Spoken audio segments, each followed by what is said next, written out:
Hello दोस्तों, स्वागत है आपका स्लीपी क्लासेस में। वन पार्टी डोमिनेंस, आज के समय में हम ये शब्द बहुत बार यूज करते हैं, लेकिन आजादी के बाद के पहले 2 डेकेड्स के अंदर भी हमारे देश में वन पार्टी डोमिनेंस का एरा था। उस समय के इलेक्शंस की कहानी को और उस समय की ऑपोजिशन पार्टीज को थोड़ा सा समझने के लिए आज हम एनसीईआरटी के कुछ पन्ने पलटेंगे और समझने की कोशिश करेंगे from the 12th standard NCERT politics in India after independence में से। शुरुआत करने से पहले मैं अपने बारे में कुछ बताना चाहूंगा। मेरा नाम है Ayush Raina. UPSC civil services exam की मैंने काफी समय से तैयारी की, कुछ इंटरव्यूज दिए, कुछ मेंस एग्जाम लिखे और पंजाब पीसीएस में भी कुछ स्टेज तक मैं पहुंचा। इस पूरे एक्सपीरियंस को मेरी कोशिश रहती है कि स्टूडेंट्स को सिखाने में और उनको वो गलतियां करने से रोकने में जो मैंने की हैं, ये मेरी कोशिश है। और इसीलिए मैं यहां पे आपके सामने एनसीईआरटी में से कुछ ऐसे चैप्टर्स लेके आया हूं और कुछ ऐसे टॉपिक्स लेके आया हूं जिनको समझना इंटरेस्टिंग तो है ही, लेकिन एग्जामिनेशन पर्सपेक्टिव से इंपॉर्टेंट भी है। अगर ये मैप आप देख पा रहे हैं, इस मैप में कुछ चीजें आपको अगर नहीं दिख रही हैं तो मैं आपको क्लैरिफाई करके क्लैरिटी से बता दूंगा। यह है कांग्रेस या इंडियन नेशनल कांग्रेस पार्टी के पहले 3 इलेक्शंस की परफॉर्मेंस। लोकसभा के पहले 3 इलेक्शंस के अंदर अगर आप इस मैप को देखेंगे, ये कलर जो है ये डिनोट कर रहा है कांग्रेस पार्टी को, और you can C almost 80 to 90% of the country having state governments of Congress. राज्य सरकारें भी कांग्रेस पार्टी या उनके किसी कोलिशन की बनी थी पहले तीनों इलेक्शन में। और लोकसभा की सीटों की बात करूं तो पहले इलेक्शन में 364, दूसरे इलेक्शन में 371 और तीसरे इलेक्शन में 361 सीटें कांग्रेस पार्टी के पास थी। अगर हम सेकंड नंबर पे देखें, यहां पे आपको दिख नहीं रहा होगा तो मैं आपको दिखा देता हूं, बता देता हूं। सेकंड नंबर पे पहले इलेक्शन में इंडिपेंडेंट कैंडिडेट्स को वोट मिले थे। सेकंड नंबर पे दूसरे इलेक्शन में भी इंडिपेंडेंट कैंडिडेट्स को वोट मिले थे, सीट्स मिली थी, sorry, not votes. And lastly finally CPI या कम्युनिस्ट पार्टी ऑफ इंडिया जो है सेकंड नंबर पे आती है इन द थर्ड इलेक्शन। तो इस प्रकार का दबदबा, इस प्रकार का डोमिनेंस एक समय पे इंडियन नेशनल कांग्रेस का रहा था इंडिया के इलेक्शन सिनेरियो में। कुछ ऐसा दबदबा था कि 1957 में जब सबसे पहली बार किसी राज्य के अंदर किसी दूसरी पार्टी की सरकार बनी तो वहां पे हाहाकार मच गया। 1957 में केरला में कम्युनिस्ट पार्टी ऑफ इंडिया के पास 126 में से 60 सीट्स आ गई, उनके साथ साथ उन्होंने 5 इंडिपेंडेंट कैंडिडेट्स का सपोर्ट लेके मेजॉरिटी हासिल कर ली और सरकार बना दी। उस समय पे कांग्रेस की डोमिनेंस ग्रासरूट्स लेवल तक भी थी और इतनी थी कि उनके ऑर्गेनाइज किए गए बहुत सारे प्रोटेस्ट्स की वजह से 1959 में वो सरकार को डिसमिस कर दिया गया अंडर आर्टिकल 356। आर्टिकल 356 और इसका misuse, that's a different story, हम किसी और लेक्चर में जरूर उसे कवर करेंगे। बट आज हम कुछ पॉलिटिकल पार्टीज पे नजर डालेंगे जो उस वक्त कांग्रेस को टक्कर देने की कोशिश तो कर रही थी, लेकिन पहले 2 दशक में कुछ खास रिजल्ट्स देखने को नहीं मिले थे। सबसे पहली पार्टी इनमें से है socialist party. Socialist party once upon a time was a part of Congress itself. In fact maximum जो पार्टीज आजादी के बाद भारत में बनी वो कभी ना कभी किसी ना किसी समय से कांग्रेस का हिस्सा थी या कांग्रेस के साथ एसोसिएटेड थी। सोशलिस्ट पार्टी का ओरिजिन 1934 में देखा जा सकता है, जब कांग्रेस के अंदर ही एक ग्रुप ऑफ सोशलिस्ट लीडर्स ने कांग्रेस सोशलिस्ट पार्टी बनाई। उस समय कांग्रेस एक अम्ब्रेला ऑर्गेनाइजेशन की तरह काम करता था और अपने अंदर की पॉलिटिकल पार्टीज, अपने अंदर के अलग अलग डिफरेंट आइडियोलॉजी और विचारधारा वाले ग्रुप को with in the party groups या ऑर्गेनाइजेशन बनाने देता था। ऐसा ही एक ऑर्गेनाइजेशन था कांग्रेस सोशलिस्ट पार्टी। 1948 में कांग्रेस ने अपना संविधान बदल दिया और उसमें लिखा कि कोई भी कांग्रेस का मेंबर डुअल पार्टी मेंबरशिप नहीं रख सकता है। तो यह party with in a party वाला जो सिस्टम था 48 में खत्म किया, जिसकी वजह से सोशलिस्ट जो थे सोशलिस्ट पार्टी के वो अलग हो गए और उन्होंने अपनी अलग पार्टी बना दी जिसका नाम था एसपी यानी कि सोशलिस्ट पार्टी। इलेक्शन के बाद जब इलेक्शन हुए तो उसमें कांग्रेस की परफॉर्मेंस तो बहुत अच्छी थी, लेकिन सोशलिस्ट पार्टी की परफॉर्मेंस बिल्कुल भी अच्छी नहीं थी। लेकिन सोशलिस्ट जो पार्टी है it has given birth to many parties of today.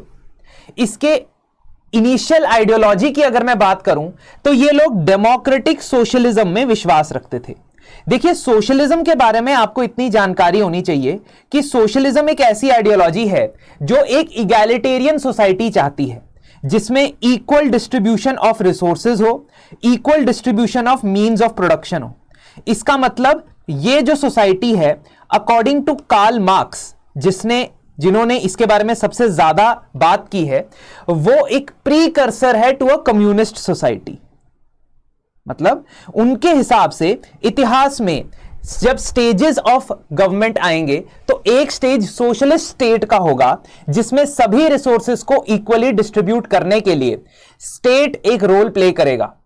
State will take all the private property, redistribute to the people so that everyone has common ownership.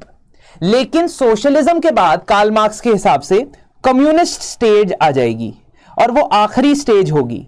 Communist stage के अंदर किसी भी स्टेट की आवश्यकता नहीं होगी, यानी there will be no requirement of a government, there will be no requirement of a government machinery.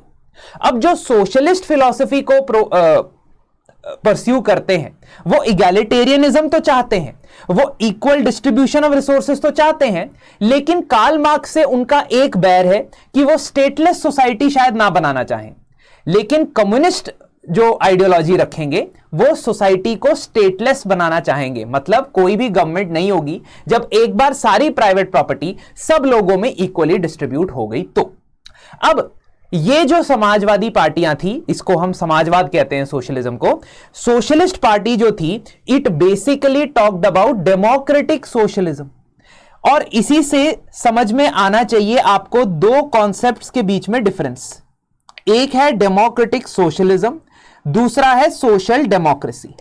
दोस्तों ध्यान से समझिएगा, दोनों शब्द लगते तो एक जैसे हैं, लेकिन इनके मीनिंग बिल्कुल अलग अलग है।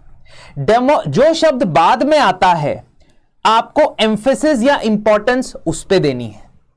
जब मैं कहता हूं डेमोक्रेटिक सोशलिज्म, इसका मतलब सोशलिज्म के ऊपर एम्फेसिस ज्यादा है और डेमोक्रेसी के ऊपर एम्फेसिस कम है।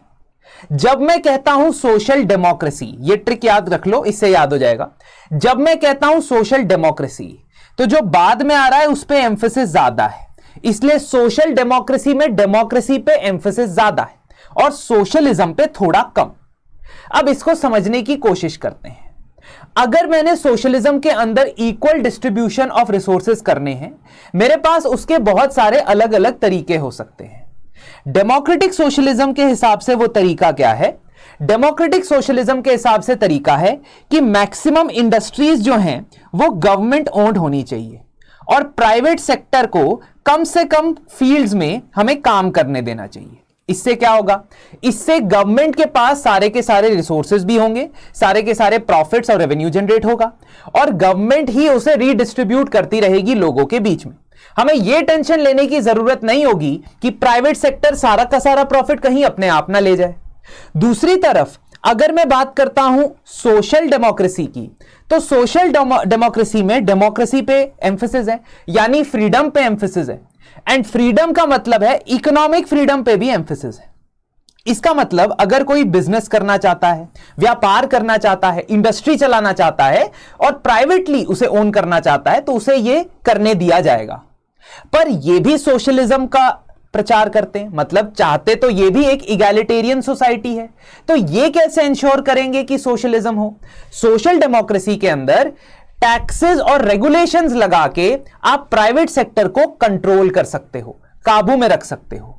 सोशल डेमोक्रेसी में आप एज ए सरकार ओनरशिप ऑफ रिसोर्सेज नहीं चाहते, ओनरशिप ऑफ प्रोडक्शन फैक्ट्रीज नहीं चाहते। आप चाहते हो कि आप इतना रेगुलेट कर लो प्राइवेट सेक्टर को कि उनके पास जो इनकम आ रही है उस पर टैक्स लगा दिया, टैक्स लगा के उससे लोगों के बीच में बांट दिया, है ना। रेगुलेशंस, रूल्स रेगुलेशंस लगा दिए, लाइसेंसिंग रिक्वायरमेंट्स लगा दी, लेकिन प्राइवेट सेक्टर को ऑपरेट करने दिया। आई होप आप यह समझ पा रहे हो कि अब कि डेमोक्रेटिक सोशलिज्म और सोशल डेमोक्रेसी में क्या अंतर है। अब अगर मैं बात करता हूं इस सोशलिस्ट पार्टी की, तो इसमें डेमोक्रेटिक सोशलिज्म को प्रमोशन करना था। इसका ऑब्जेक्टिव था कि हम सोशलिस्ट फिलॉसफी को डेमोक्रेसी के ऑलरेडी एग्जिस्टिंग मॉड्यूल से चलाएंगे। How is it different from something that happened in Russia और चाइना? रशिया और चाइना भी अपने आप को सोशलिस्ट रिपब्लिक्स बताते थे। इनफैक्ट रशिया तो अपने आप को USSR, union of Soviet socialist Republic बताता था। वहां से डिफरेंट कैसे है ये? वहां से डिफरेंट ऐसे कि वहां पे डेमोक्रेसी के ऊपर जीरो एम्फेसिस था। वहां पे डेमोक्रेटिकली इलेक्शन करवाने के ऊपर कोई एम्फेसिस नहीं था। एम्फेसिस सिर्फ इस बात पे था कि socialism, equal distribution of resources हो रहा है कि नहीं, प्राइवेट इंडस्ट्रियां बंद हो रही हैं कि नहीं। तो आप अंडरस्टैंड कीजिए, समझिए कि सोशलिज्म है, लेकिन रशिया वाला अलग, डेमोक्रेटिक सोशलिज्म वाला अलग और सोशल डेमोक्रेसी वाला अलग है। ठीक है, तो ये जो सोशलिस्ट पार्टी थी, it started out like this. 1955 में जो मेन कांग्रेस पार्टी थी, उन्होंने कहा हमारा भी एजेंडा सोशलिज्म है, और जैसे ही उन्होंने कहा, इस पार्टी को आइडेंटिटी क्राइसिस हो गई, क्योंकि जब कांग्रेस खुद सोशलिस्ट फिलॉसफी को फॉलो करने लग गई तो इनकी आइडेंटिटी आइडियोलॉजिकली अब क्या रह गई। लेकिन इसी पार्टी में बहुत नामी गिरामी नेता थे, जैसे कि जयप्रकाश नारायण, अच्युत पटवर्धन, अशोक मेहता, आचार्य नरेंद्र देव, जो इसके फाउंडिंग प्रेसिडेंट थे कांग्रेस सोशलिस्ट पार्टी के इन 1934। इतिहास में आपने पढ़ा होगा, Acharya Narendra Dev was a very prominent leader, और जिन्होंने बुद्धिज्म के ऊपर किताबें लिखी, ट्रांसलेशंस की। ये सभी सोशलिस्ट पार्टी के मेंबर हुआ करते थे। आगे आने वाले समय में अगर आप उत्तर प्रदेश की समाजवादी पार्टी की बात करें, बिहार की आरजेडी की बात करें, कर्नाटक की जनता दल सेकुलर की बात करें, all these parties had sources in this socialist party. ठीक है, इसके बाद एक और पार्टी की बात करते हैं, सीपीआई या कम्युनिस्ट पार्टी ऑफ इंडिया। यह लीडिंग ऑपोजिशन पार्टी थी पहले तीनों इलेक्शंस के अंदर। पहले दो इलेक्शन में इंडिपेंडेंस से भी कम वोट थे इसके, लेकिन दूसरे इलेक्शन में इट केम सेकंड, तीसरे इलेक्शन में it came second. Communist party of India तो सोशलिस्ट पार्टी से भी पुरानी थी। इनफैक्ट 1921 में सेकंड कॉमन टर्न हुआ था, वहां पे डिसाइड हुआ था कि इंडिया की सोशलिस्ट पार्टी, कम्युनिस्ट पार्टी भी बनेगी सीपीआई नाम से। 1925 में कानपुर में इसका उद्घाटन किया गया, और इसके ओरिजिनल लीडर्स में से MN Roy was one of the very prominent leaders, जिनके बारे में आपने इतिहास में पढ़ा होगा। कम्युनिस्ट पार्टी ऑफ इंडिया का कांग्रेस से खट्टा मीठा लव हेट रिलेशनशिप रहा during the independence struggle, because 1930s में एक तरफ वो चाहते थे कि अंग्रेजों को भारत से निकाला जाए, क्योंकि Britishers were capitalist and they were following communist ideology, है ना। तो आइडियोलॉजिकल डिफरेंस की वजह से ये कांग्रेस पार्टी के साथ रहते थे 1930 के दशक की बात करें। लेकिन 1940s के बाद एक डाइवर्जेंस देखने को मिला। 1940s में ब्रिटिश जो इन्वॉल्व थे सेकेंड वर्ल्ड वॉर में, और सेकेंड वर्ल्ड वॉर में उनकी लड़ाई हो रही थी नाजी जर्मनी से। नाजी जर्मनी जो कम्युनिज्म का दुश्मन बन के बैठा था, पूरे दुनिया में से कम्युनिस्ट को हटाना चाहता था। इसका मतलब यह कि अब इनका दुश्मन ब्रिटिश सरकार नहीं था, अब इनका दुश्मन नाजी जर्मनी था, जिसके लिए यह ब्रिटिश सरकार को समर्थन देना भी स्वीकार करते थे। और इसीलिए क्विट इंडिया मूवमेंट के अंदर कम्युनिस्ट पार्टी ऑफ इंडिया ने पार्टिसिपेट नहीं किया था। कम्युनिस्ट पार्टी ऑफ इंडिया आजादी मिलने के टाइम में एक असमंजस में, एक कंफ्यूजन में पड़ गई। आजादी तो मिल गई है, लेकिन हम इंडिया को एक कम्युनिस्ट स्टेट की तरफ नहीं ले पाए, जहां पे इक्वल डिस्ट्रीब्यूशन ऑफ रिसोर्स हो, कोई प्राइवेट प्रॉपर्टी ना हो, कोई रिलीजियस इंपॉर्टेंस भी ना हो, क्योंकि कम्युनिज्म कहता है कि religion is not very important in the public life. लेकिन कम्युनिस्ट को आइडेंटिटी क्राइसिस ये देख के ज्यादा हुआ कि कुछ एरियाज में अग्रेरियन स्ट्रगल अभी भी चल रहा था। इतिहास में आपने तिभागा मूवमेंट के बारे में पढ़ा होगा, आपने आंध्रा मूवमेंट के बारे में पढ़ा होगा। इन मूवमेंट्स में कम्युनिस्ट पार्टी ने फार्मर्स की तरफ से वायलेंट अपराइजिंग शुरू कर दी। कुछ वायलेंट अपराइजिंग्स में भी ये इन्वॉल्व होते चले गए। लेकिन 1951 के अंदर कम्युनिस्ट पार्टी ने वायलेंट रेवोल्यूशन का पाथ छोड़ा और इलेक्शंस में पार्टिसिपेट करने का फैसला लिया। पहले इलेक्शन में 16 सीट जीत के वो लार्जेस्ट ऑपोजिशन पार्टी बने। और इसी पर्टिकुलर चीज पे, कॉन्सेप्ट पे क्वेश्चन पूछा जा चुका है इन यूपीएससी प्रीलिम्स 2018 जहां पूछा गया था कि in the first Lok Sabha single largest party in opposition was Swatantra party, which you can see from this text is absolutely incorrect. इस पर्टिकुलर कम्युनिस्ट पार्टी के बहुत फेमस लोग मेंबर थे। ए.के. गोपालन, क्या आपको इनका केस याद है? क्या आप मुझे बताएंगे कि सुप्रीम कोर्ट ने ए.के. गोपालन केस में कौन से राइट के बारे में बात की थी? What fundamental right was being discussed? एस.ए. Dangi, Namboodiri पद, पी.सी. जोशी, ये सारे कम्युनिस्ट पार्टी के मेंबर थे।